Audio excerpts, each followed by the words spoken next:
sommes heureux de vous retrouver pour cette nouvelle minute. Qui ne connaît pas Bernard Buffet? Andy Warhol disait « Le plus grand peintre français est pour moi Bernard Buffet ».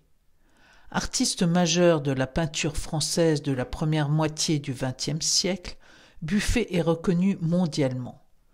Lauréat à 20 ans du prix de la critique qui récompense l'œuvre d'un peintre, équivalent du prix Goncourt en littérature, il devient le jeune espoir de la peinture française. Dès 1947, il impose son univers famélique avec ses personnages ascétiques, ses natures mortes frugales, peints à partir d'une écriture griffée, mordante, qui définit son langage comme signature de l'artiste. À cette sobriété graphique répond une économie de matière, dominée par des ocres, des terres et des harmonies de Camaïeu où la lumière introduit une poétique très personnelle. Bernard Buffet reçoit le soutien du célèbre collectionneur Maurice Girardin, dont la collection léguée en 1953 le fait entrer au musée d'art moderne de la ville de Paris. Nous aurons l'occasion de reparler prochainement de Maurice Girardin, grand amateur de Marcel Gromer.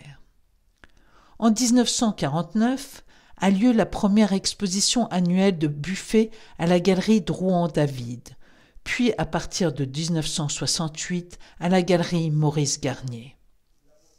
En 1955, il obtient la première place au référendum organisé par Connaissance des Arts, désignant les 10 meilleurs peintres de l'après-guerre.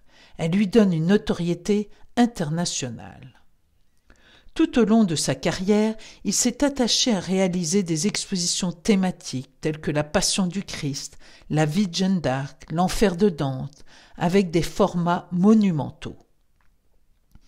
Selon Lydia Arambourg, auteure du dictionnaire des peintres de l'École de Paris, son écriture n'appartient qu'à lui et sous-entend un vertige émotionnel de l'ordre du cri, de l'urgence du geste.